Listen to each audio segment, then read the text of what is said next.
This show is sponsored by BetterHelp Online Therapy. Do you ever wish you could slow time down and take a breather? That's what therapy is for. BetterHelp offers affordable online therapy on a flexible schedule. Take a moment with BetterHelp. Learn more at betterhelp.com. That's betterhelp.com. Hey, brother, and welcome everyone to year 13 of SuperCarlinBrothers, because today is our 12-year anniversary. Thank you so much to anyone who has watched us at all over the last 12 years. Severus Snape, the potions master, the triple agent, the man whose secret love lies at the very core of the entire story. He's a complicated character, but even if you love Snape, it's hard to look past the fact that despite ending the story as a hero, he does some kind of like shady stuff along the way, you know? I mean, hating on Harry because of his similar appearance to James, even though your new goal in life is to protect him, is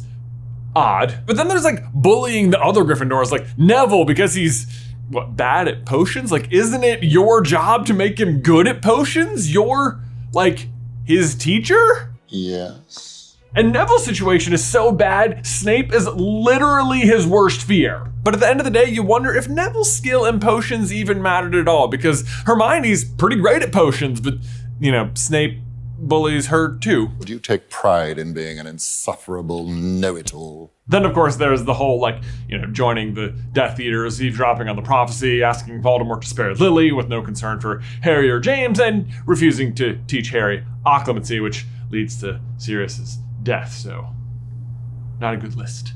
Which, to be fair, I know there's a list of like good things he does too, when Harry does seem to forgive him by the end, naming his son after him. But I also think Snape has one more dark secret left to tell. One I'm sure he hoped would never see the light of day because it was buried deep in a dark, dark cave in the middle of a lake. But today, the truth comes out. Today, we reveal Snape's darkest secret.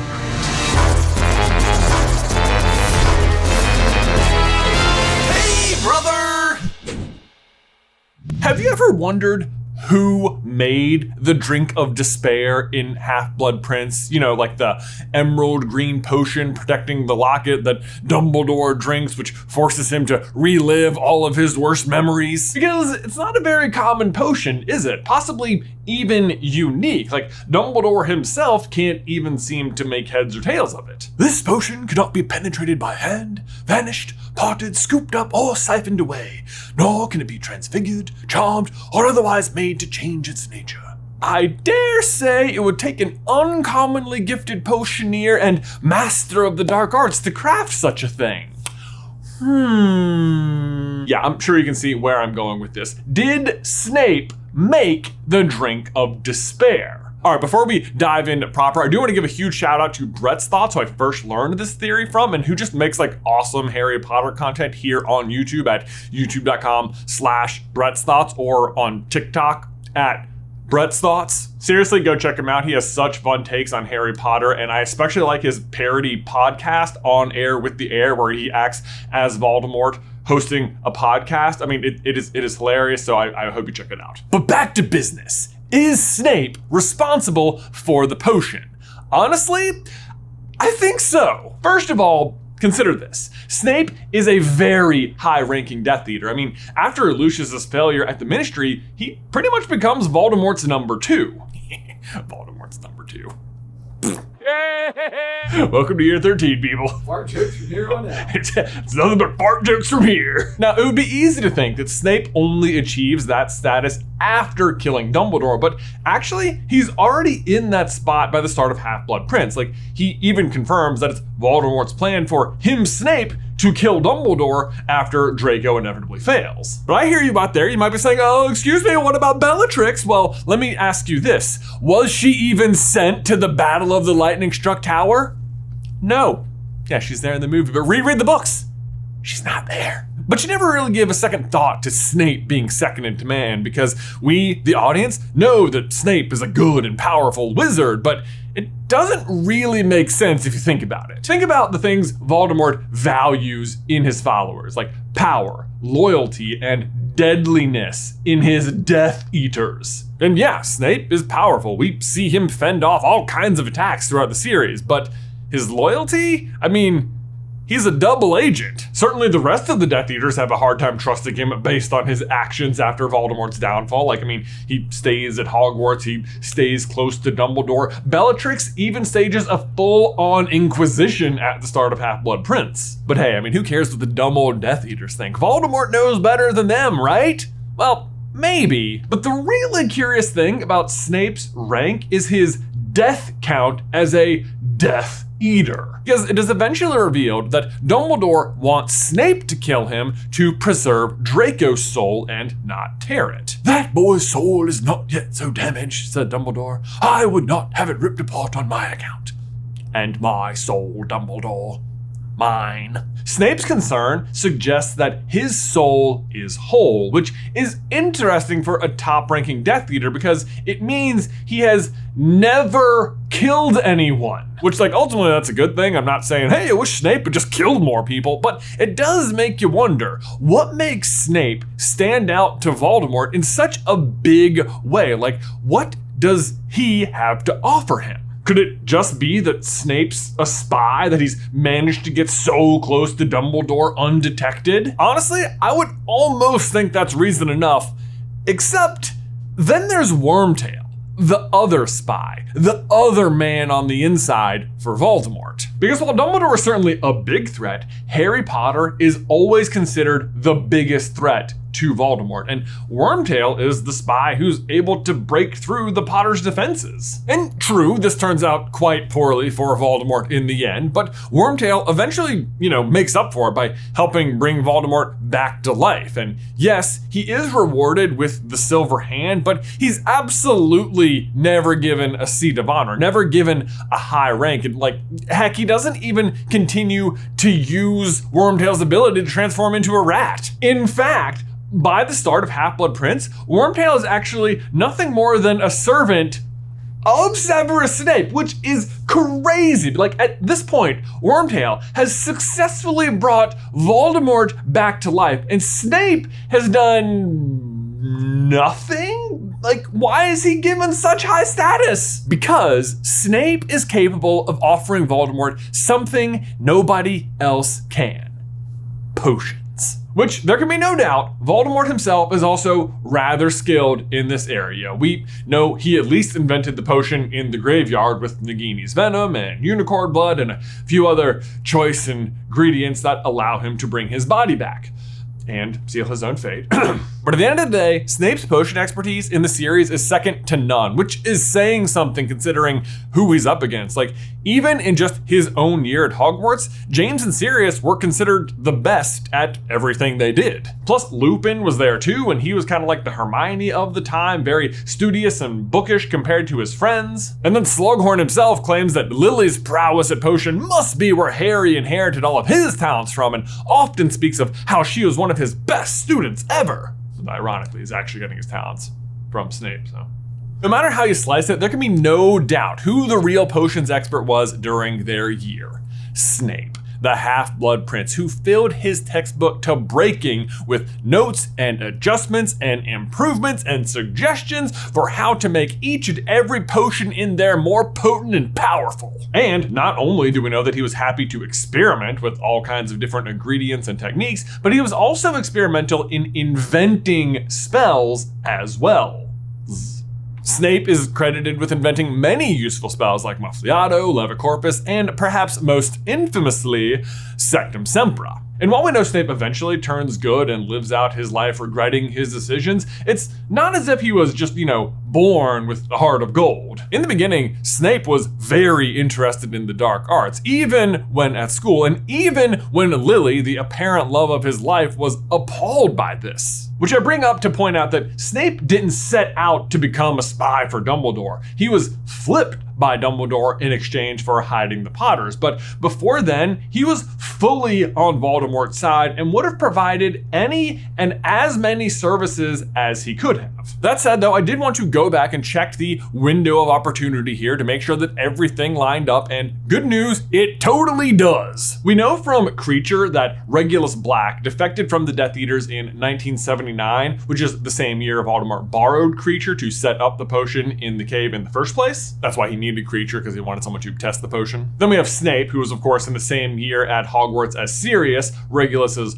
older brother, and therefore a bit older than Regulus, graduating Hogwarts in 1978, giving him a solid year's worth of service to Voldemort to start crafting potions for him. Snape wouldn't flip sides until 1980, the year the prophecy about Harry is made, which he himself overhears. And we'll continue in just one moment, but we do need to pause right there to let you know that today's show is sponsored by BetterHelp. Whew, gosh, is there anyone who would have benefited more from some therapy than the subject of today's video? No, but I genuinely cannot believe we are already in summer. I mean, this year has simply flown by, has it not? This happens to me so often in the summer. I get so caught up in all the activity that I fail to really focus on what I'm also accomplishing, like, performing a sold-out podcast tour. Like, does that ever happen to you? Something really great happens, or you do something you're proud of, but somehow after the fact, you just feel a little melancholy? Because it absolutely happens to me, but it's also where therapy can make such a big difference. It's taught me to not only slow down and just take a moment to celebrate my wins, but also to organize my thoughts and priorities to plan out the future, which helps ensure that I'm setting achievable goals that are actually important to me and helps me set boundaries so I'm not committing to plans that don't align with those goals. Side note, do you guys think we should start another podcast? Because I have a lot to say about the name of the wind. But if you've ever thought about starting therapy, give BetterHelp a try. It's entirely online and designed to be convenient, flexible, and suited to your schedule.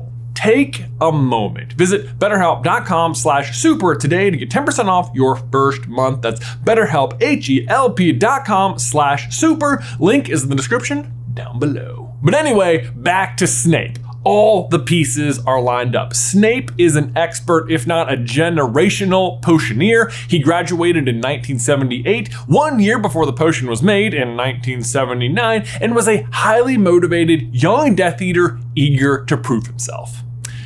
Sus. But if you ask me, here's the real kicker. Snape's other area of expertise, occlumency. Because let me ask you this. What does the drink of despair make you do after you drink it?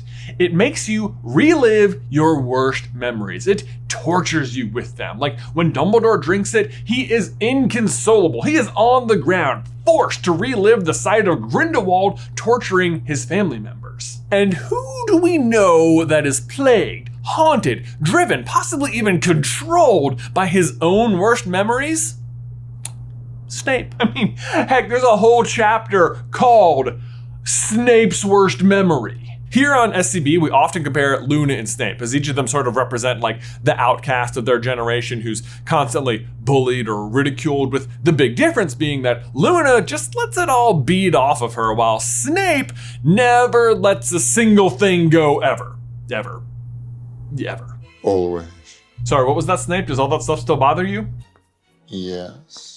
Luna goes on to define herself by how she treats others, while Snape, on the other hand, is constantly and forever defined by how others treated him. It is core to his being. It's why over a decade later, he continues to hate Harry for having the audacity to look like his father. I've even heard it argued that this is why he treats Neville so poorly, because the prophecy could have been about Neville and he resents him for not being the target. Which, that is just such a terrible sentiment. But my point is this. Snape, more than anyone else, knows the absolute torture and pain of bad memories. He feels them more deeply than any other character. To him, this is the actual worst kind of torture one can endure. I mean, heck, when Harry breaks through his defenses and witnesses that memory, it is the only time Snape ever breaks his mission and refuses to teach Harry occlumency.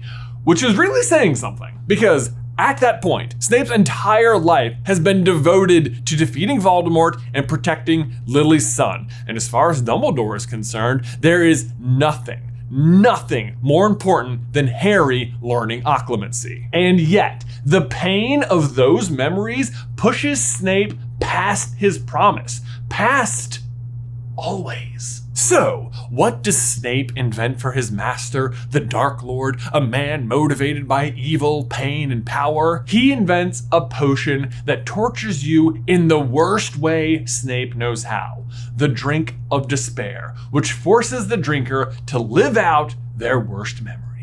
It is a devious creation with all the markings of Snape on it, fittingly also meaning that Snape played an even greater role in Dumbledore's death that night. Not that I think he even would have been aware of it. In fact, despite creating the potion, I'm also relatively certain Snape had no idea the use to which it was being put, and find it pretty unlikely that the potion was ever used outside that cave. Because if Snape had known what the potion was being used for, he could have just told Dumbledore well ahead of time about not just the potion itself, but also the locket and Voldemort's use of Horcruxes at all. But obviously Dumbledore doesn't figure out anything about the Horcruxes until Chamber of Secrets, and even then, nothing clicks together for Snape. That said though, if Snape did create the potion and Voldemort went on to use it to guard a piece of his soul, that lines up pretty nicely with why Voldemort might have chosen him as such a high-ranking officer, even his number 2.